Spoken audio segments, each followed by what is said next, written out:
সুপ্রদর্শক সকলকে আন্তরিক শুভেচ্ছা জানিয়ে শুরু করছি টিভিএন 24 টেলিভিশনের স্বাস্থ্য বিষয়ক বিশেষ আলোচনা অনুষ্ঠান টিভেন ওয়েলনেস। অনুষ্ঠানটি বরাবর মতো সম্প্রচারিত হচ্ছে নিউ ইয়র্কে টিভিএন 24 টেলিভিশন থেকে এবং আপনাদের সাথে আমি আছি ডক্টর হাফসা ইমাম। আজকের অনুষ্ঠানে আমরা একটি অত্যন্ত গুরুত্বপূর্ণ অসুখ নিয়ে এই মুহূর্তে আলোচনা করব। বিশ্বব্যাপী এই মুহূর্তে ডিজিজ অফ এমার্জেন্সি হিসাবে WHO ডিক্লেয়ার করেছে মাঙ্কি পক্স বা এমপক্স কে। আজকের অনুষ্ঠানে এই বিষয়ে আমরা ইনফরমেশন গুলো জেনে নিব, কি করে আমরা নিজেদেরকে প্রোটেক্ট করতে পারি এবং কোন অবস্থায় আমাদের ডাক্তারের শরণাপন্ন হওয়া উচিত।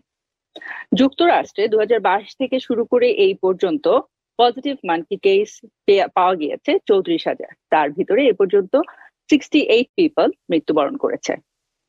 সব থেকে বেশি হাইলি পপুলেটেড স্টেট গুলোর ভিতরে নিউ ইয়র্ক, ক্যালিফোর্নিয়া, ফ্লোরিডা এবং টেক্সাস সব থেকে বেশি অ্যাফেক্টেড হয়েছে।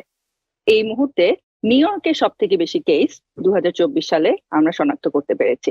তার ভিতরে 151 কেস প্রথম 4 মাসেই শুধুমাত্র নিউ ইয়র্কে পাওয়া গিয়েছে। যাদের ভিতরে হোমোসেক্সুয়ালিটি প্র্যাকটিসের অভ্যাস রয়েছে, বিশেষ করে মেন টু মেন ট্রান্সফরমেশন অনেক বেশি হাই, এবং একই সাথে HIV পজিটিভ পেশেন্টের ক্ষেত্রে দেখা গিয়েছে যে শুধুমাত্র 50%-এরও বেশি পজিটিভ পেশেন্ট HIV পজিটিভ যারা, তাদের ক্ষেত্রে দেখা যাচ্ছে। আজকের অনুষ্ঠানে এই বিষয়ে আমরা অনেক বিস্তারিত ইনফরমেশন জেনে নিব। আমাদের সাথে সরাসরি সংযুক্ত আছেন আমাদের বিশেষজ্ঞ চিকিৎসক doctor Kaniz Nilufar Banu Himi, infectious disease specialist. Doctor Banu, আপনাকে আমন্ত্রণ জানাচ্ছি আজকের অনুষ্ঠানে। গুড ইভিনিং ডক্টর হাফসা ইমাম। আপনি আমাকে আবারও আমন্ত্রণ জানিয়েছেন TVN 24-এ। তার জন্য আমি অত্যন্ত কৃতজ্ঞ এবং আপনাকে অনেক অনেক ধন্যবাদ। TVN 24-এর দর্শক শ্রোতা সবাইকে আমার পক্ষ থেকে শুভেচ্ছা, সালাম এবং নিউ ইয়র্ক থেকে গুড ইভিনিং। ডক্টর বানু, আজকে অনুষ্ঠানে আমরা মাঙ্কি পক্স বা এমপক্স নিয়ে বিস্তারিত আলোচনা করব। আপনার কাছে শুরুতেই জানতে চাইবো যে আসলে এমপক্স বলতে আমরা কি বুঝে থাকি? মাঙ্কি পক্স এটা হচ্ছে একটা ভাইরাস। হ্যাঁ, তো অরিজিনালি যেটা হচ্ছে যে মাঙ্কিতে এটা মেইনলি হয় কিন্তু মাঙ্কিতে, সেজন্য নামটাও ওটা হয়েছে একটা ভাইরাস, যার বৈজ্ঞানিক নেম হচ্ছে অর্থোপক্স ভাইরাস। সরি, আমরা যেটা মেডিকেল টার্ম যেটা বলি অর্থোপক্স ভাইরাস, যেটা মাঙ্কি থেকে আসে। তো এটা অরিজিনালি কিন্তু মাঙ্কি থেকে মানুষের কাছে এসেছে কোনো না কোনো ভাবে। মাঙ্কির সাথে যদি কোনো ইনফেক্টেড মাঙ্কি যদি কেউ কন্ট্যাক্টে আসেন, সেখানে যদি মাঙ্কি যদি অসুস্থ থাকে, তখন ওখান থেকে মানুষের দেহে এটা সংক্রমিত হতে পারে এবং সেখান থেকে মানুষের দেহে এসেছে। তো আমরা যদি লক্ষ্য করি, এটা কিন্তু একটা গ্লোবাল, নর্মালি কিন্তু এটা গ্লোবাল এটা ডিজিজ না। মেইনলি এটা সেন্ট্রাল এবং ওয়েস্ট আফ্রিকা, ওখানে আমরা এই যে মাঙ্কি পক্সটা দেখতে পাই ওখানে পপুলেশনের মধ্যে। এবং যারা ট্রাভেল করেন সাউথ আফ্রিকাতে, সরি সেন্ট্রাল এবং ওয়েস্ট আফ্রিকাতে যদি ট্রাভেল করেন এবং তাদের যদি ভ্যাকসিন না দেওয়া থাকে, যেটাকে আমরা সহজ ভাষায় স্মল পক্স বলি, তারা কিন্তু এই ভাইরাসটা সংক্রমিত হতে পারেন। কিন্তু এটার এখন আমরা বলতে পারি না যে এটা আফ্রিকার মধ্যে সীমাবদ্ধ, এটা পুরো বিশ্ব জুড়ে এটা ছড়িয়ে পড়েছে। আমরা জানি গত বছরও অনেকগুলি কেস আমরা শনাক্ত করেছিলাম, ট্রিটমেন্টও করা হয়েছিল, অনেক মানুষ এখান থেকে মারাও গিয়েছেন। আমাদের ডক্টর হাফসা ইমাম এ সম্পর্কে একটু উনি স্ট্যাটিস্টিক্সটা বলেছেন, তো আমি সেদিকে আর যাচ্ছি না। তো এবারেও আমরা দেখতে পাচ্ছি এবছরেও বিভিন্ন দেশে মাঙ্কি পক্সটা ছড়িয়ে পড়েছে। তো এটা শুধু আমরা কিন্তু ট্রাভেলার যারা, তাদের মধ্যে দেখতে পাচ্ছি না। কয়েকটা কেস এখানে আমাদের USA তে একটা কেস শনাক্ত হয়েছে, যিনি ইয়ে করেননি, উনি কিন্তু ট্রাভেল করেননি, কিন্তু ওনার মাঙ্কি পক্স দেখা দিয়েছে। তো এখান থেকে আমরা এখানে নতুন ভাবে USA, ইউরোপ, বিভিন্ন জায়গায়, অস্ট্রেলিয়া, হ্যাঁ, এখানে বিভিন্ন জায়গায় আমরা দেখতে পাচ্ছি যে খুব দ্রুতভাবে ছড়িয়ে পড়ছে। তো এটা আমাদের আবার একটা বেশ বড় ধরনের একটা কনসার্ন আমাদের, যে এই ডিজিজটাকে আমরা মোকাবেলা করতে হলে কিভাবে আমরা করব এবং কাদের মধ্যে যাচ্ছে কিভাবে আমরা প্রিভেনশন করব। তো এটা আবারও আমাদের সামনে একটা চ্যালেঞ্জ হিসেবে এসে যাচ্ছে। ডক্টর বানু, শুরুতে আপনার কাছে জানতে চাবো আরো যে আমরা দেখেছি যে মাঙ্কি পক্স এর জন্য স্মল পক্স এর ভ্যাকসিনটা রিকমেন্ড করা হয় এবং সেটা অনেকটাই প্রোটেকশন দিচ্ছে। তো এই মুহূর্তে যুক্তরাষ্ট্রে ভ্যাকসিনেশনের ব্যাপারে কোনো অ্যাডভাইস আপনারা দিচ্ছেন কিনা? ধন্যবাদ। হ্যাঁ, আমরা তো শুরু থেকেই বলছি যে ভ্যাকসিনটা নিয়ে নেওয়ার জন্য। এবং এটা ডিপার্টমেন্ট অফ হেলথ, ওখানে একটা লাইন আছে, ওখানে কল করলে ওরা একটা অ্যাপয়েন্টমেন্ট দেয় এবং সেখানে সেই সময়ে ডিপার্টমেন্ট অফ হেলথের অনেকগুলি অফিস আছে, বিভিন্ন আমাদের বিভিন্ন বড় গুলিতে আছে, ব্রুকলিন, ব্রঙ্কস। আমি নিউ ইয়র্কের কথা বলছি, নিউ ইয়র্কের অনেক জায়গায় ডিপার্টমেন্ট অফ হেলথের অফিস রয়েছে এবং সেখানে অ্যাপয়েন্টমেন্ট করে আপনি যে মানে ওখানে গেলে ভ্যাকসিনটা সহজেই পাওয়া যাচ্ছে। এবং এছাড়াও যেহেতু এখন মাঙ্কি পক্সটা আবার আমরা দেখছি যে এটা ছড়িয়ে পড়ছে, তো সেজন্য আমাদের গভর্নমেন্ট থেকেও আরো ভ্যাকসিন তৈরি করার জন্য এটা নির্দেশ দেওয়া হয়েছে এবং আমরা আশা করছি যে আরো অনেক ভ্যাকসিন এটা আরো চলে আসবে এবং সব মানুষের জন্য এটা এভেলেবল হয়ে যাবে খুব তাড়াতাড়ি। তো এটা পাওয়ার জন্য কিন্তু খুব বেশি কষ্ট করতে হচ্ছে না, জাস্ট ডিপার্টমেন্ট অফ হেলথ, ওখানে কল করবেন এবং সেখান থেকে আপনি ভ্যাকসিনটা খুব সহজে নিয়ে আসতে পারবেন। অসংখ্য ধন্যবাদ। আমরা দেখেছি যে কোভিড এর সময় অনেক সময় অনেকেরই কিন্তু ভ্যাকসিনের প্রথম ডোজ বা দ্বিতীয় ডোজ নেওয়ার পরে অনেকেরই হয়তো বা নানা ধরনের সাইড এফেক্ট এক্সপেরিয়েন্স করছিলেন এবং তাদের ক্ষেত্রে বলা হতো যে আপনার পরবর্তী ডোজ গুলো আর কন্টিনিউ না করতে। তো সেক্ষেত্রে আপনার এই স্মল পক্স ভ্যাকসিনে কি কি কোনো কমন সাইড ইফেক্ট আমরা অবজার্ভ করতে কিনা? সাইড এফেক্টটা আমরা যারা নিয়েছে বেশিরভাগ মানুষ কিন্তু তেমন কোনো রিয়াকশন হয় নাই। তো প্রত্যেকটা ভ্যাকসিনেরই কিন্তু একটু সাইড এফেক্ট কিন্তু থাকে, যেমন সব সব সব ভ্যাকসিনে থাকে এটা আমি বলবো না।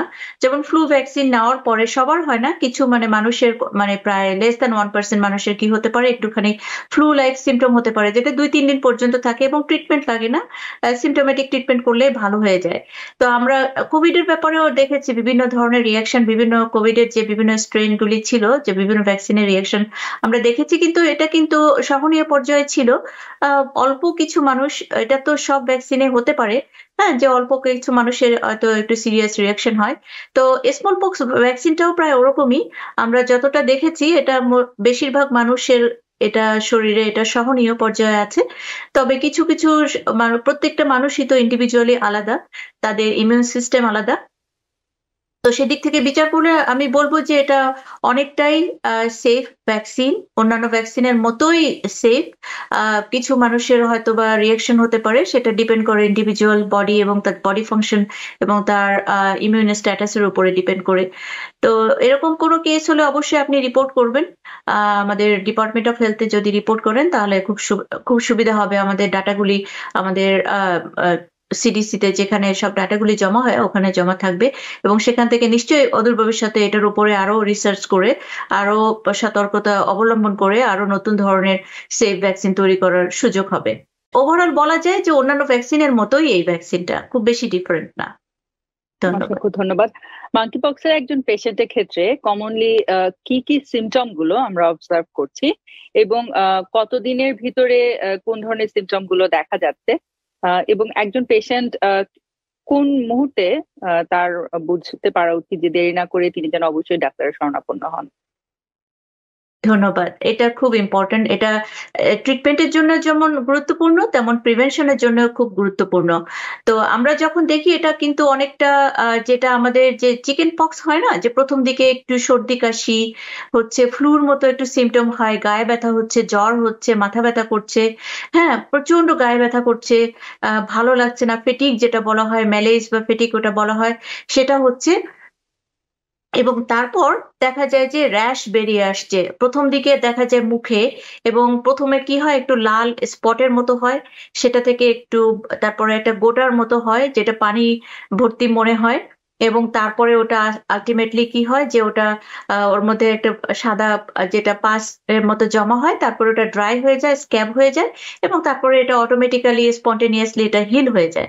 হ্যাঁ, তো প্রথমে দেখা যায় যে মুখে হচ্ছে, তারপরে হাতে, বিশেষ করে হাতের পাম যেটা হাতের তালু যেটা বলা হয়, এখানে এটাতে দেখা যায়, পায়ের যেটা নিচে সোল যেটা ওখানেও দেখা যায়, এবং এটা গোটা গোটা দেখা যায় যে শরীরের হাতের থেকে পায়ে এবং পুরা, তারপর আস্তে আস্তে সেটা স্প্রেড করে অন্যান্য শরীরের সব যে কোনো জায়গায় ওটা স্প্রেড করতে পারে।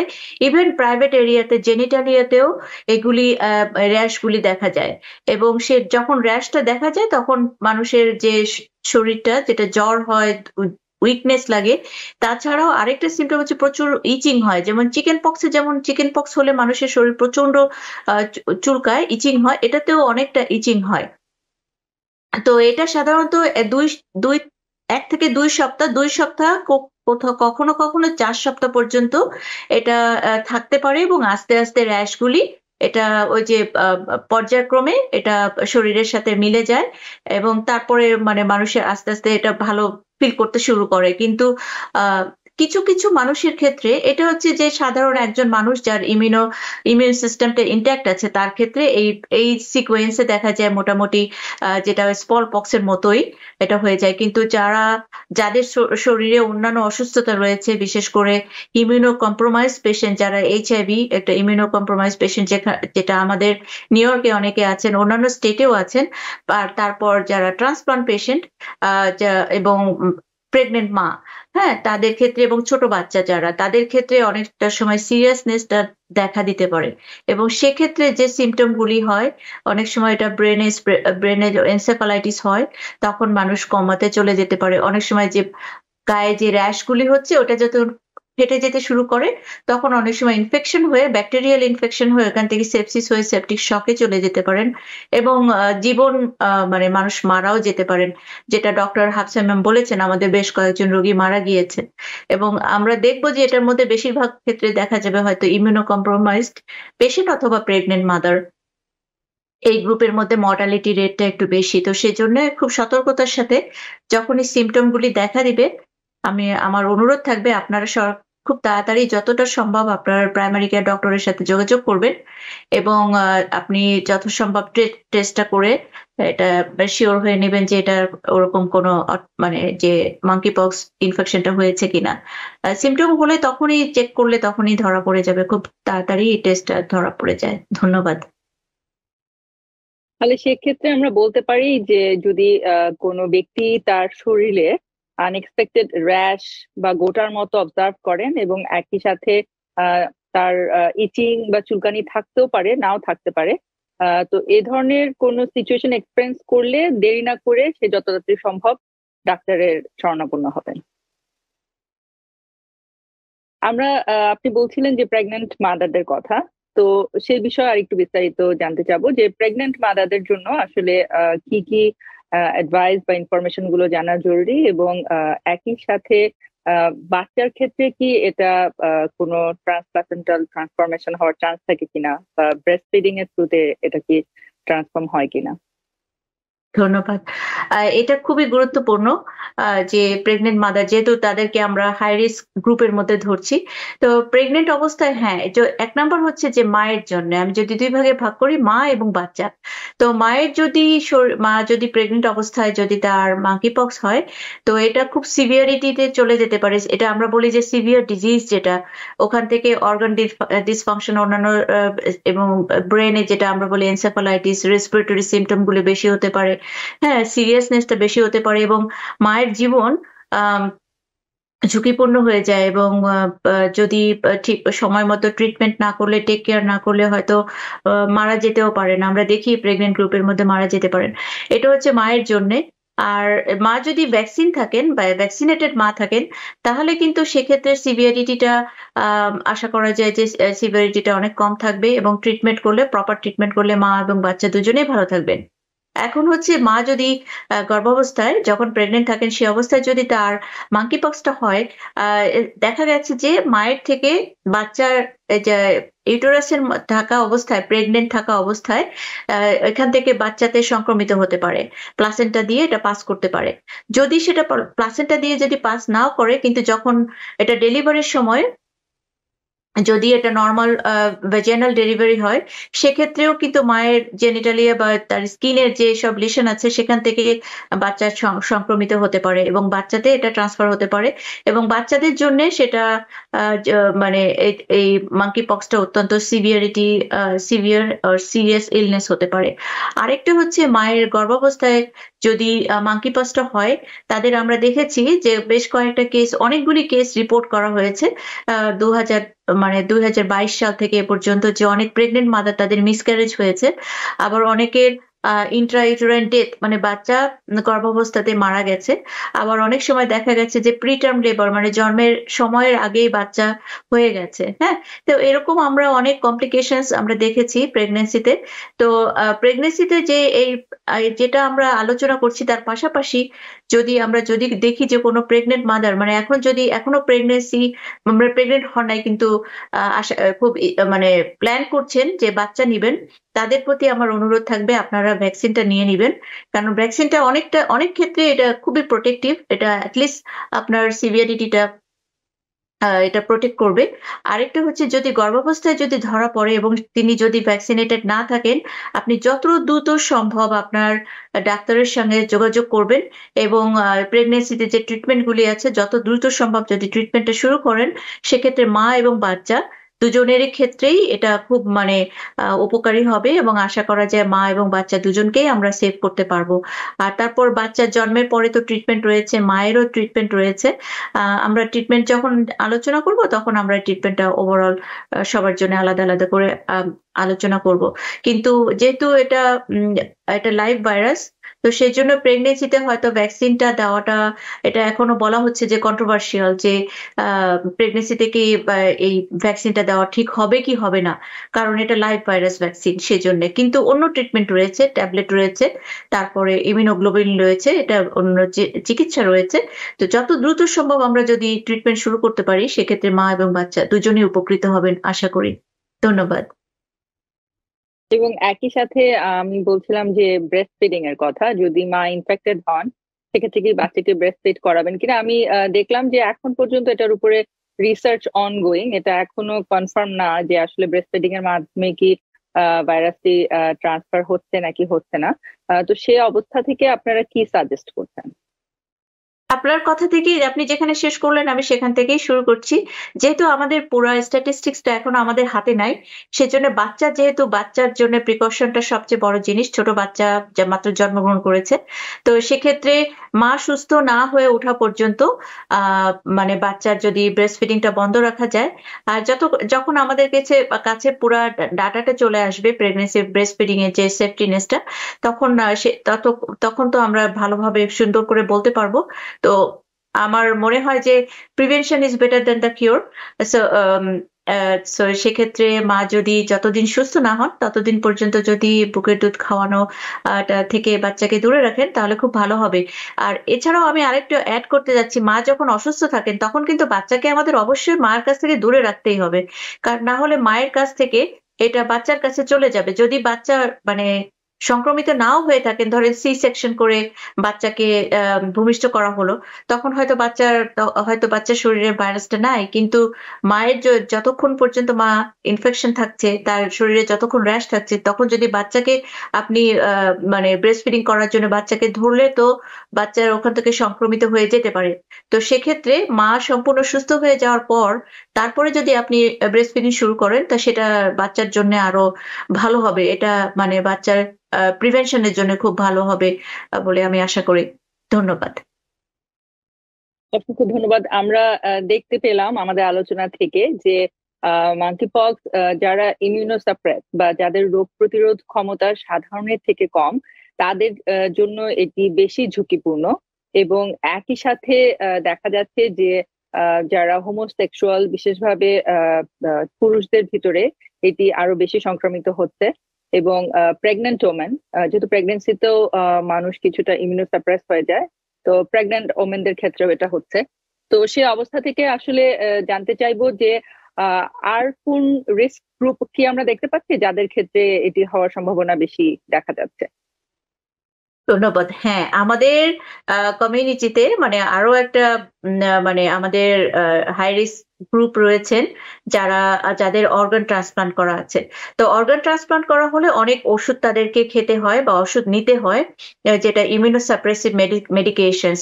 বা আরো এছাড়াও ট্রান্সপ্লান্ট ছাড়াও অনেক রোগী আছেন যারা বিভিন্ন কারণে ইমিউনোসাপ্রেসিভ মেডিকেশনস তাদের নিতে হয় বা খেতে হয়। তো তাদের ইমিউন সিস্টেমটা সাপ্রেস থাকে এবং তাদের ক্ষেত্রে যদি মাঙ্কি পক্স হয়, এটা আমরা দেখেছি খুব দ্রুত এটা মানে শরীরের সব জায়গায় ছড়িয়ে পড়ে এবং এটা সিভিয়ারিটিটা আমরা এনাদেরকে বলতে পারি এই গ্রুপ পপুলেশনকে আমরা বলতে পারি হাই রিস্ক গ্রুপ, কারণ এটা খুব দ্রুত ছড়িয়ে পড়ে এবং খুব সিভিয়ারিটিতে চলে যেতে পারে, কমপ্লিকেশনস ডেভেলপ করতে পারে এবং পেশেন্ট মারাও যেতে পারেন। তো সেক্ষেত্রে যারা ট্রান্সপ্লান্ট এবং ইমিউনো কম্প্রোমাইজ পেশেন্ট, এইচআইভি, যারা বিভিন্ন ধরনের ইমিউনো সাপ্রেসিভ মেডিকেশন খাচ্ছেন বা নিচ্ছেন, তাদের ক্ষেত্রে আমাদের মানে আমাদের পক্ষ থেকে অনুরোধ থাকবে যে আপনারা যত দ্রুত সম্ভব আপনারা ভ্যাকসিনটা নিয়ে নেবেন। ভ্যাকসিনটা কিন্তু অনেকটাই আমাদেরকে অ্যাটলিস্ট সিভিয়ারিটি থেকে মানে প্রোটেক্ট করতে পারে, মাঙ্কি পক্সটাও প্রোটেক্ট করতে পারে।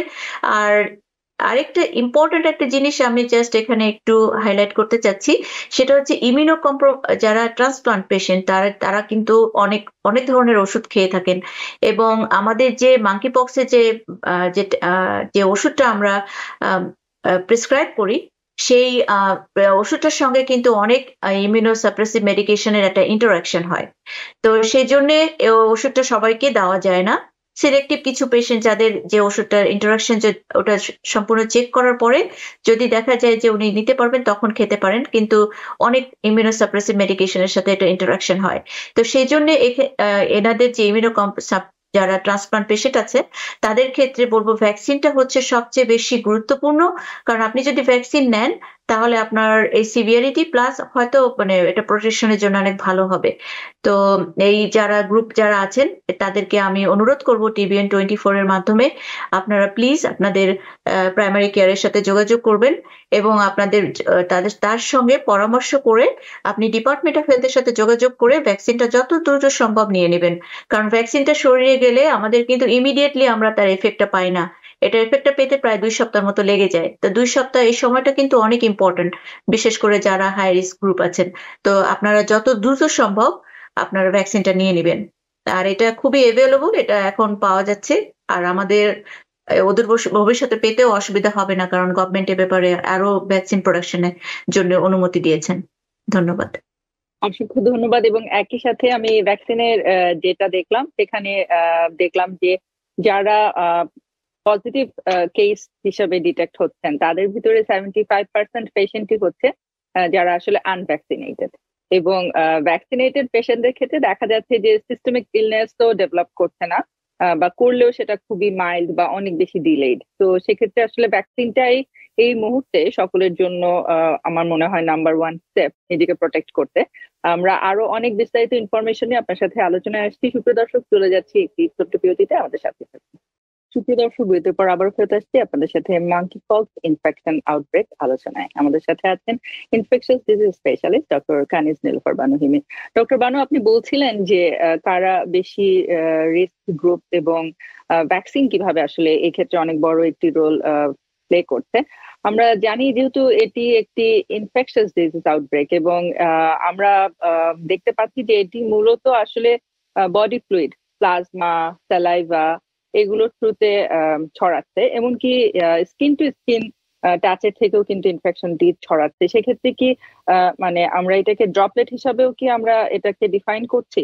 যদি কেউ কোথাও আনপ্রোটেক্টেড ভাবে হাঁচি দিচ্ছে, কাশি দিচ্ছে, তার স্যালাইভা থেকে যদি একটি স্পেস বা সারফেস ইনফেক্টেড হয়, এবং কেউ যদি যেভাবে করে কোভিড এর সময় আমরা বলেছি সে ধরনের কি সিচুয়েশন আমরা এটাকে ডিফাইন করছি কিনা, এবং একই সাথে আপনি পেশেন্টদেরকে ইন ডিটেলস কি অ্যাডভাইস করছেন নিজেকে প্রোটেক্ট করবার জন্য, ইনফেকশন স্প্রেড প্রিভেন্ট করবার জন্য? ধন্যবাদ। অত্যন্ত গুরুত্বপূর্ণ একটা প্রশ্ন আপনি করেছেন, যেটা দিয়ে আমরা ডিজিজটাকে প্রিভেন্ট করতে পারি।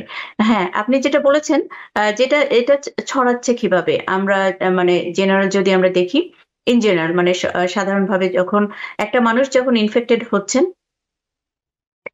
আমি প্রথমে বলেছি সিমটমের মধ্যে তার কিন্তু যে রেসপিরেটরি সিমটমস যেটা থাকে, একটু হাঁচি কাশি এটা থাকে, জ্বর থাকে, মাথা ব্যথা থাকে, হ্যাঁ, রানী নোজের মতো একটু সিমটম হয়, তো হাঁচি কাশি দেন। তারপরে তো শরীরে যে র্যাশগুলি উঠছে সেই র্যাশগুলি বিভিন্ন স্টেজে আলটিমেটলি এটা মানে একটা পাস্টিউল হয়ে তারপরে রাপচার হয়ে ওটা তারপর শুকিয়ে যাচ্ছে, স্ক্যাব তৈরি হচ্ছে। তো এই সময়টা আপনি যেটা বললেন রেসপিরেটরির মাধ্যমে যেটা মানে হাঁচি কাশির মাধ্যমে ড্রপলেটের মাধ্যমে কি ছড়াতে পারে? হ্যাঁ, এটা ছড়াতে পারে। তো ড্রপলেটের মাধ্যমে যদি কেউ হাঁচি কাশি দেন, ওটা যদি কেউ ওটা ইনহেল করেন, ইভেন চোখের যে আমাদের পাতলা পর্দা আছে, যদি ড্রপলেট গুলি আমাদের চোখে এসে পড়ে, সেখান থেকেও কিন্তু আমাদের শরীরে এটা সংক্রমিত হতে পারে। আর কিন্তু মেইন যেটা মানে বেশিরভাগ যে ক্ষেত্রে যেটা ছড়ায় সেটা হচ্ছে যে শরীরের যে বডি ফ্লুইড, যেটা যে ইয়েগুলো হচ্ছে, লিশনস গুলি হচ্ছে, সেই লিশনস গুলি যখন ফেটে যাচ্ছে, ওখান থেকে যে ফ্লুইড গুলি বের হয়, ওটার মধ্যে প্রচুর পরিমাণে ভাইরাস থাকে, এবং ওটা যদি অন্য কোনো মানুষের শরীরের সংস্পর্শে আসে, তখন কিন্তু সেটা সেই মানুষটা সংক্রমিত হতে পারেন। আর আরেকটা হচ্ছে যে আপনি বলেছেন যে যারা হোমোসেক্সুয়াল, যারা মানে অ্যানাল, যেটা ম্যান, মানে যারা যেসব মানুষ সেক্স প্র্যাকটিস করেন ম্যান টু ম্যান, তাদের ক্ষেত্রে কিন্তু খুব দ্রুত ছড়ায়। আমরা অনেক কেস দেখেছি, বিশেষ করে ইয়াং জেনারেশনের মধ্যে, যারা এমএসএম, আমরা সহজে এমএসএম বলি, তো ম্যান সেক্স উইথ ম্যান। তো এটা খুব সহজে, কারণ এটা এনাল এরিয়াতে অনেকের হচ্ছে, জেনিটাল এরিয়াতে হচ্ছে, এবং তার মাধ্যমে যেহেতু এখানে যে আমাদের যে শরীরের যে পর্দাগুলি থাকে খুব ডেলিকেট থাকে, পাতলা থাকে, খুব সহজেই এটা অল্প একটু সংস্পর্শে এটা সহজে ফেটে যেতে পারে এবং সহজে সংক্রমিত হতে পারে। তো সেজন্য আমরা এই গ্রুপের যে ইয়াং জেনারেশনের মধ্যে আমরা প্রচুর পরিমাণে আমরা এমএসএম গতবারে দেখেছি, এখনো দেখা যাচ্ছে স্ট্যাটিস্টিক্সে যে এমএসএম গ্রুপের মধ্যে এটা বেশি পরিমাণে সংক্রমিত হচ্ছে। শুধু তাই না, যদি অনেক সময় হেটারোসেক্সুয়াল ম্যান থেকে ফিমেল, তাদের ক্ষেত্রেও যেতে পারে, যেহেতু এটা জেনিটাল এরিয়াতে এটা র্যাশগুলি অনেক সময় হচ্ছে। তো সেজন্য আমাদের যে আপনি যেটা বললেন প্রিকশনটা আমি আবার আগে বলবো, প্রথম প্রিকশনটা হচ্ছে আমাদের ভ্যাকসিনটা নিলে সেটা কিন্তু আমাদের জন্য শুধু একটা ইন্ডিভিজুয়াল লেভেলে না, সেই মানুষটা তার ফ্যামিলি লেভেলে, তারপর কমিউনিটি লেভেলে, তারপরে হচ্ছে দেশের লেভেলে, তারপরে ইন্টারন্যাশনাল লেভেলে, সব লেভেলে এটা প্রোটেকশনটা হচ্ছে, ওভারঅল প্রোটেকশনটা হচ্ছে, যার মাধ্যমে আমরা ভ্যাকসিনের মাধ্যমে কিন্তু স্মল পক্সকে মানে এখান থেকে এরাডিকেট করা সম্ভব হয়েছে। সেটা কারণ হচ্ছে একটা ভালো আমাদের ভ্যাকসিন ছিল সেজন্য। তো ভ্যাকসিনটা অত্যন্ত উপকারী, এবং আপনি যেটা বললেন এটা খুবই সত্যি, যাদের ভ্যাকসিন নেওয়া আছে বেশিরভাগ মানুষের হচ্ছে না, হলেও খুবই মাইল্ড সিমটম হচ্ছে, মানে তারা বুঝতেও পারছে না যে এটা মাঙ্কি পক্স নাকি অন্য একটু জাস্ট একটু মানে কোল্ড সিমটম হয়েছে। হ্যাঁ, এত অল্প সিমটম হচ্ছে। এটা প্রেগনেন্ট মাদারদের ক্ষেত্রেও অনেকটা প্রোটেক্টিভ, যে কোনো বয়সের যে কোনো ধরনের মানুষের জন্য ভ্যাকসিনটা অত্যন্ত উপকারী। তো এখন যদি কোনো মানুষ যদি পরিবারের একজন মানুষ যদি সংক্রমিত হন, তো আমাদের লক্ষ্য থাকবে দুইটা। একটা হচ্ছে যে আমি পেশেন্ট যিনি সংক্রমিত হয়েছেন, অসুস্থ, তার চিকিৎসা করা এবং তাকে ভালো করে তোলা যত দ্রুত সম্ভব, এবং একই সাথে আমাদেরকে পরিবারের অন্য মানুষদের যাতে সংক্রমিত না হয় সেটাও আমাদের খেয়াল করতে হবে। তো সেই জন্য প্রথমেই আপনি তো ডাক্তারের সঙ্গে আপনি যোগাযোগ করবেন, আপনার প্রাইমারি কেয়ার ডক্টরের সাথে যোগাযোগ করবেন, ওষুধ যত দ্রুত সম্ভব শুরু করবেন, অন্যান্য যে সমস্ত আপনার চিকিৎসা লাগবে সেগুলো শুরু করবেন, এবং যখন আপনি বাসাতে থাকেন, তাহলে আপনাকে অবশ্যই একটা আইসোলেশন মেনটেন করতে হবে। ধরেন আপনার একটা রুম যদি আপনাকে আলাদা করে নিতে হবে, এবং সেখানে পরিবারের অন্যান্য লোকজনের যাওয়া আসাটা যতটা সম্ভব, আমি বলবো যে সেটা আপনার গায়ে যতদিন র্যাশ থাকবে, এবং যেটা মানে অ্যাক্টিভ র্যাশ যেগুলো এখনো হচ্ছে, ভেঙে যাচ্ছে, ততক্ষণ পর্যন্ত আপনি আইসোলেশনটা মেনটেন করবেন। তারপর যদি কেউ আপনার ঘরে কোনোভাবে কোনো কিছু জিনিস যদি টাচ করে, তাহলে অবশ্যই খালি হাতে টাচ করবেন না, গ্লোভস পরবেন। হ্যাঁ, মাস্ক পরলে, যেটা যদি উনি হাঁচি কাশি দিচ্ছেন যেটা ড্রপলেটের মাধ্যমে ছড়াতে পারে, সেজন্য মাস্ক পরে তারপরে আপনি অবশ্যই আপনি খালি মাস্ক ছাড়া কখনোই বের হবেন না, মাস্ক পরবেন, এবং হাঁচি কাশি দিলেও সেটা মাস্ক পরা থাকবে। এবং হ্যান্ড ওয়াশিংটা খুবই জরুরি। এটা কোনো কিছু যিনি কেয়ার গিভার, যিনি টেক কেয়ার করবেন, তাকে অবশ্যই এই প্রোটেকশন গুলি নিতে হবে। আর হসপিটালে তো এখানে বলা হচ্ছে পিপিই, যেটা আমরা সবসময় যেমন করোনার সময় পড়েছি, ঠিক একইভাবে, যেহেতু এটা চোখের ড্রপলেটের মাধ্যমে ছড়াতে পারে, গোগলসটা পরে নেওয়াটাও ভালো, হ্যাঁ, প্রোটেকশনের জন্য। তো পিপিই হসপিটালে যে রোগী যারা থাকেন তাদের জন্য তো আলাদা রুমের ব্যবস্থা থাকে, সেখানে তাদেরকে সেভাবে আইসোলেশনে রাখা হয়, সেভাবে টেক কেয়ার করা হয়, এবং ডক্টর নার্স যখন তাকে ভিজিট করেন তখন পিপিই পরে তারপরে ভিজিট করে, এবং যখন ওই রুম থেকে বেরিয়ে আসবেন তখন হ্যান্ড ওয়াশিংটা খুবই দরকার। একইভাবে যারা বাসায় থাকবেন তাদের ক্ষেত্রে হ্যান্ড ওয়াশিংটা খুবই দরকার, এবং পরিবারের বিশেষ করে যারা বয়স্ক মানুষ, ছোট বাচ্চা, তাদের থেকে আপনার সম্পূর্ণ কিওর না হওয়া পর্যন্ত আপনি আইসোলেশনটা মেনটেন করবেন। আর যত দ্রুত সম্ভব ওষুধ শুরু করবেন, কারণ এটা আপনার রোগের, না হলে রোগ যেটা নর্মালি যেটা দীর্ঘায়িত হয়ে যায় ওটাকে শর্ট করে দিবে, আপনি দ্রুত মানে অনেক দ্রুত আপনি সুস্থ হয়ে উঠবেন। ধন্যবাদ। অসংখ্য ধন্যবাদ। আপনি খুব চমৎকার করে বললেন যে প্রথম আমাদের ফার্স্ট স্টেপ অফ প্রিভেনশন কিন্তু আসলে ভ্যাকসিনেশন, এবং তারপরে আমাদের হ্যান্ড হাইজিন, ক্লিনলিনেস এবং আদার যেসব হাইজিন গুলো আছে সেগুলো প্রপারলি মেনে চলতে হবে, সেই প্রোটোকল গুলো ফলো করতে হবে। তারপরেও যদি কারো ইনফেকশন হয়ে যায়, কোনো পেশেন্ট যদি পজিটিভ ডায়াগনোস হন, সেক্ষেত্রে তাকে আইসোলেশন মেনটেন করতে হবে, এবং বাড়িতে যতটা সম্ভব সবার থেকে নিজেকে সেপারেট রেখে, এবং যারা তাকে টেক কেয়ার করবেন তাদেরও প্রপার স্টেপ গুলো ফলো করতে হবে প্রিভেনশনের জন্য। এবং একই সাথে আমরা জানি যে কোভিড এর সময় কিন্তু আমরা জেনারেল পিপল যারা ইনফেক্টেড হননি, সকলের জন্যই আমরা কিছু একটা অ্যাডভাইস প্রোভাইড করেছিলাম, যে পাবলিক ট্রান্সপোর্ট ইউজ করা, পাবলিক গ্যাদারিং এ যাওয়া, খুব ক্রাউডেড এনভায়রনমেন্টে যাওয়া, এসব ব্যাপারে যে রেস্ট্রিকশন গুলো আমরা প্রোভাইড করেছিলাম। মাঙ্কি পক্স এর ক্ষেত্রে কি এই ধরনের অ্যাডভাইস আপনারা সাজেস্ট করছেন?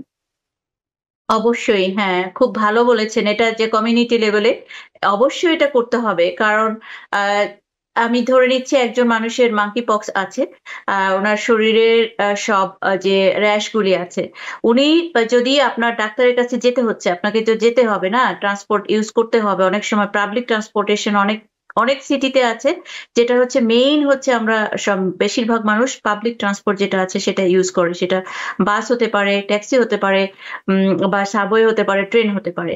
তো সেক্ষেত্রে আমরা যেটা মানে সাজেশন করি যে আপনি কভার করবেন, প্রপার কভার করবেন, মানে সুন্দর করে মাথা থেকে যতগুলো একেবারে মুখটা কভার করে, তারপরে শরীরটা কভার করে, এবং হাতে গ্লোভস পরে সতর্কতার সাথে আপনি যাবেন। যে এবং আপনি যেখানে আপনার সাথে যত দূর সম্ভব আপনি সংস্পর্শ যেটা এড়ানোর চেষ্টা করবেন। এবং আপনি ধরেন আপনি ট্যাক্সিতে করে যাচ্ছেন, অবশ্যই আপনি সেই মানে যে ট্যাক্সিতে করে যাচ্ছেন তাকে বলবেন, তাহলে আপনি যখন নেমে যাবেন তখন উনি সিটটাকে প্রপারলি উনি ওয়াশ করতে পারবেন, ক্লিন করতে পারবেন। হ্যাঁ, তো যতটা সম্ভব মানে আপনি যতটা সম্ভব আপনি পাবলিক প্লেসে যাওয়া থেকে বিরত থাকবেন, এবং যতটা সম্ভব আপনি কোনো ক্রাউডে যাবেন না, এবং অন্যান্য জায়গায় অফিসে যতদিন আপনার গায়ে র্যাশ থাকবে এবং ওখান থেকে যে ফ্লুইডটা বের হতে থাকবে, আপনি অফিস বা কাজের থেকে আপনি দূরত্ব রাখবেন, পরিবারের সঙ্গে দূরত্ব রাখবেন, যার মাধ্যমে আমরা এটা প্রোটেক্ট করতে পারি। যদি আপনার ট্রাভেল করতে হয়, ইন্টারন্যাশনাল ট্রাভেল এটা একটা একটা খুবই গুরুত্বপূর্ণ একটা বিষয়, কারণ আমরা যদি ফ্লাইটে যখন থাকি তখন এটা কিন্তু একটা ক্লোজ একটা এরিয়া, ওখানে যদি আপনি হাসি কাশি দেন বা বিভিন্ন জিনিস টাচ করেন, বাথরুমে যান বা অন্যান্য জিনিস টাচ করেন, সেখানে যে অন্য মানুষগুলি আছে, ছোট থেকে শুরু করে সব বয়সের মানুষ, তাদের কিন্তু সংক্রমিত হতে পারে। এক্ষেত্রে আপনি যদি আপনার ইন্টারন্যাশনাল মানে কোথাও যেতে হতে হয়, আপনি অবশ্যই আপনি জানাবেন আপনার অসুস্থতার কথা, এবং যতটা সম্ভব আপনি এটা ট্রাভেলটা আপনি ক্যান্সেল করবেন। যদি আপনার একান্তই যেতে হয় তাহলে অবশ্যই আপনি তাদের যারা ইয়েতে ফ্লাইটের যারা আছেন, কর্তৃপক্ষ যারা আছেন, তাদেরকে আপনি এটা ইনফর্ম করবেন, এবং তারা যথাযথ ব্যবস্থা গ্রহণ করবে। তবে আমি আপনাদের কাছে অনুরোধ করবো, হয়তো মানুষ অসুস্থ হলে কিন্তু সেটা তাদের জন্য একটা ব্যবস্থা তো থাকেই। হ্যাঁ, তো আপনি যথাসম্ভব আপনি ট্রাভেল করা থেকে বিরত থাকবেন, যথাসম্ভব আপনি পাবলিক ট্রান্সপোর্টেশন ব্যবহার করা থেকে বিরত থাকবেন, গ্রোসারি করা, যেখানে মানুষের সংস্পর্শটা বেশি আসে সেখান থেকে আপনি সুস্থ হয়ে না ওঠা পর্যন্ত আপনি এটা মেনটেন করবেন, এবং আপনি ইনফর্ম করবেন। আপনি অবশ্যই ইনফর্ম করবেন আপনার প্রাইভেট আপনার যে প্রাইমারি কেয়ার ডক্টর আছেন, কারণ এটা রিপোর্টেবল ডিজিজ, এটা রিপোর্ট করতে হয়। এবং এটা আমাদের আপনি মানে এখান থেকে আপনি অবশ্যই রিপোর্ট করবেন, আপনি বাসায় থাকলেও আপনি রিপোর্ট করবেন। আর যতটা সম্ভব সতর্কতা, এইভাবেই কিন্তু আমরা প্রিভেন্ট করতে পারি একজন মানুষের থেকে আরেকজন মানুষ, বা একজন মানুষের থেকে পরিবারের অন্যান্য মানুষের থেকে। আমরা যদি প্রপার প্রিকশন নেই তাহলে এটা আমরা প্রিভেন্ট করা সম্ভব। অসংখ্য ধন্যবাদ। আমরা জানি যে মাঙ্কিপক্স নিয়ে অনেকে অ্যাডমিটেড হচ্ছেন হসপিটালে, অনেকে হয়তো বা আবার বাসায় স্টে করছেন। তো পেশেন্ট কেয়ারের ক্ষেত্রে আপনারা কি ইন জেনারেল কিছু ড্রাইভ করছেন কিনা, যারা স্পেশালি যারা বাসায় স্টে করছেন? এক্ষেত্রে অবশ্যই যাদের মানে ওষুধ রয়েছে, আমরা এখন বলছি যে তিনটা যদি যারা অসুস্থ হচ্ছেন, আমি ধরে নিচ্ছি যে একজন মানুষ অসুস্থ, তার র্যাশ আছে, সিমটম আছে, কিন্তু এত বেশি সিরিয়াস না, তাকে মানে কোনো রেসপিরেটরি সিমটম নাই, তার ধরেন কোনো সেপসিস বা সেপটিক এগুলি এটা হয় নাই, কিন্তু জাস্ট মানে র্যাশ আছে, জ্বর মানে ফিভার আছে, বা অন্যান্য সিমটম আছে, মাইল্ড সিমটম আছে, সেক্ষেত্রে আমরা হসপিটালে তাদেরকে আমাদের রাখার দরকার হয় না, তাদেরকে আমরা বাসায় পাঠিয়ে দেই। এবং সেখানে আমরা যে ওরাল যে ওষুধটা আছে, যেটা বলা হয় টেকোভিরিম্যাট, এটা 14 ডেজ খেতে হয়। ওটা প্রেসক্রিপশন করে ওটা তাদেরকে দিয়ে দেওয়া হয়। এবং ভ্যাকসিনটাও বলা হচ্ছে যে যাদের আর সিমটম শুরু হয় শুরুর দিকেও ভ্যাকসিনটা দেওয়া যায়। এবং এক্ষেত্রে দেখা গেছে যারা মানে শুরুর দিকে যাদেরকে ভ্যাকসিনটা দেওয়া হয়েছে তাদের সিভিয়ারিটি অনেক ভালো, এবং তাদের রিকভারি ফেজটাও খুব তাড়াতাড়ি হয়। আর তারপরে যদি দরকার হয় মানে বিশেষ করে এটা হচ্ছে যে একজন সাধারণ মানুষ, ধরেন একজন ইয়াং মানুষ, তার অন্য কোনো সমস্যা নাই, তাদের ক্ষেত্রে হোম ম্যানেজমেন্ট করা সম্ভব। কিন্তু যারা একটু সিরিয়াস থাকেন বা যাদের ইমিউনো কম্প্রোমাইজ পেশেন্ট কিন্তু ইয়ে আছে, স্টেবল আছেন, মানে ক্লিনিক্যালি স্টেবল কিন্তু ইমিউনো কম্প্রোমাইজ, মানে আমি ধরে নিচ্ছি এইচআইভি পেশেন্ট, ঠিক আছে, তো তাদের ক্ষেত্রে বলা হচ্ছে যে যেহেতু এদের সিভিয়ারিটিতে যে কোনো সময় টার্ন নিতে পারে, তো ইমিউনোগ্লোবিলিনটা তাদের ক্ষেত্রেও মানে ভ্যাকসিন, যদি তারা ভ্যাকসিনেটেড না থাকে তাহলে ভ্যাকসিন, তারপরে যে টেকোভিরিম্যাট যে ট্যাবলেটটা 14 ডেজ প্লাস আপনাকে ইমিউনোগ্লোবিলিনটা দিলে দেখা গেছে যে দ্রুত মানে তারা সেরে উঠবেন। আর ট্রান্সপ্লান্ট পেশেন্টের ক্ষেত্রে তো বলাই হচ্ছে যে ইমিউনোগ্লোবিলিনটা দেওয়ার জন্য। এবং যেহেতু তাদের সিরিয়াসনেস মানে যে কোনো সময় টার্ন নিতে পারে, তো অনেক বেশিরভাগ ক্ষেত্রে এটা ডিপেন্ড করে পেশেন্টের স্ট্যাটাসের উপরে, তার সিভিয়ারিটির উপরে, আমরা সেটা হসপিটালে ম্যানেজ করব নাকি বাসায় ম্যানেজ করব। তো অনেক সময় প্রিলিমিনারি ট্রিটমেন্ট দিয়ে পেশেন্ট যদি স্টেবল থাকেন, ইমিউনোগ্লোবিলিন দিয়ে তারপরে ওষুধ দিয়ে তাদেরকে যদি স্টেবল থাকে তো বাসায় পাঠিয়ে দেওয়া হয়। কারণ এটা মানে বাসায় হোম পরিবেশে মানুষ ভালো ফিল করে এবং খুব তাড়াতাড়ি দেখা যায় যে হসপিটালের থেকেই বরং দ্রুত ভালো হয়ে ওঠেন। কিন্তু যাদের সিরিয়াস থাকেন, বিশেষ করে প্রেগনেন্ট পেশেন্ট যদি থাকেন, তো তাদেরকে অনেক সময় হসপিটালে রেখে ট্রিটমেন্ট করতে হয় এবং অবজারভেশনে রাখা অনেক সময় দরকার হয়, কারণ মা এবং বেবি দুজনকেই টেক কেয়ার করতে হয়। এভাবে আর কি। আমরা তো অনেক পেশেন্টকে আমরা দেখেছি গতবার, তাদেরকে হসপিটালে 1 দিন বা 2 দিন রেখে যখন দেখা গেল ওর মানে মানে স্টেবল, তখন তাদেরকে প্রেসক্রিপশনটা করে বাসায় পাঠিয়ে দেওয়া হয়েছে। এবং যখন তার র্যাশটা সেরে গেছে তখন আবার সে প্রাইমারি কেয়ার ডক্টরের কাছে গিয়ে আবার সেটা ফলো আপ করে এসছে এবং পরে ভ্যাকসিনটাও নিয়ে নিয়েছে, এখন তারা ভালো আছে। অনেকের আবার ডিসফিগারিং ইয়ে হয়ে যাচ্ছে, স্কার হয়ে গেছে পার্মানেন্ট একেবারে ফেস থেকে। যখন আমরা অনেক আগে ছোটবেলায় দেখেছি যাদেরকে স্মল পক্স হয়েছিল, মানে আমাদের দাদা বা বড় যারা আছেন, তো তাদের শরীরে অনেক দেখা গেছে যে ডিসফিগারিং কিছু স্কার একদম মাথা থেকে পা পর্যন্ত। তো অনেকের এটা হয়ে যাচ্ছে, অনেকের মানে পক্সটা হয়ে মাঙ্কি পক্সটা হওয়ার পরে হচ্ছে, সবার হচ্ছে না, এটা মানে কয়েকজনের হচ্ছে। তো ম্যানেজমেন্টটা আমাদের খুব বেশি মানে ইয়ে না, খুব দুরূহ ব্যাপার না, খুব সহজে ম্যানেজেবল, এবং এটা হসপিটালেও করা যাচ্ছে, বাসাতেও করা যাচ্ছে। ধন্যবাদ। অসংখ্য ধন্যবাদ। আমরা চলে এসেছি আলোচনার শেষ পর্যায়ে। সুপ্রিয় দর্শক, আমরা এতক্ষণ আমাদের বিশেষজ্ঞ চিকিৎসক infectious disease specialist doctor Kaniz Nilufar Banu হিমির কাছ থেকে বিস্তারিত জানতে পারলাম মাঙ্কি পক্স এর বিভিন্ন সাইন সিমটম এবং ট্রিটমেন্ট প্রিভেনশন সম্পর্কে, কি করলে আমরা নিজেকে প্রিভেন্ট করতে পারবো এবং কি করলে আমরা দ্রুত সুস্থ হয়ে যেতে পারবো। ডক্টর বানু, আপনার অত্যন্ত মূল্যবান ইনফরমেশন এবং গুরুত্বপূর্ণ আলোচনা এবং সময়ের জন্য টিভিএন 24 এর পক্ষ থেকে আপনার প্রতি বিশেষ কৃতজ্ঞতা। আপনাকেও অনেক অনেক ধন্যবাদ। আপনাকে অনেকবারই বলেছি, বরাবরের মতো আবারও বলছি, TVN24 আমার অত্যন্ত প্রিয় একটা জায়গা। আমার মনে হয় এখানে এসে আমি দর্শক শ্রোতাদের সাথে মানে যোগাযোগ করতে পারি, তাদের সাথে আমাদের যে আদান-প্রদান করতে পারি, বিভিন্ন বিষয়ে আলোচনা করতে পারি। তো এটা আমার অত্যন্ত প্রিয় একটা জায়গা। আপনাকে অনেক অনেক ধন্যবাদ। আপনি আমাকে আমন্ত্রণ করেছেন এবং আমরা যে একটা বিষয় নিয়ে এখানে আলোচনা করতে করলাম। আশা করি এখান থেকে আমাদের যারা দর্শক শ্রোতা আছেন তারা উপকৃত হবেন। আর আপনাদের যদি কোনো প্রশ্ন থেকে থাকে অবশ্যই আমাদের সাথে যোগাযোগ করবেন। আমরা চেষ্টা করব আপনাদের প্রশ্নের উত্তর দিতে। যতটা সম্ভব, যতটা ইনফরমেশন আমরা দিতে পারবো, আশা করি TVN24 এর মাধ্যমে আপনাদের সাথে আবারও এসে আপনাদের সাথে যোগাযোগ হবে এবং আপনাদের যতটা সম্ভব আমরা চেষ্টা করব ইনফরমেশন গুলি কমিউনিটি লেভেলে, সবার লেভেলে পৌঁছে দেওয়ার জন্য। তো সবাই ভালো থাকবেন, সুস্থ থাকবেন আর নিজেকে প্রোটেকশন করবেন। অন্য যারা আছেন পরিবারের সবাইকে নিয়ে ভালো থাকবেন আর সুন্দর থাকবেন। ধন্যবাদ। অসংখ্য ধন্যবাদ। সুপ্রিয় দর্শক, দেরি না করে আসুন সকলেই মাঙ্কিপক্সের ভ্যাকসিনটি দ্রুত নিয়ে নেই এবং অবশ্যই হাইজিন সিস্টেম গুলো ফলো করি। ধন্যবাদ। সকলে নিরাপদে থাকুন, সুস্থ থাকুন। TVN24 টেলিভিশন দেখতে আজই কল করুন 7187776556। লগ ইন করুন www.totalcablebd.com।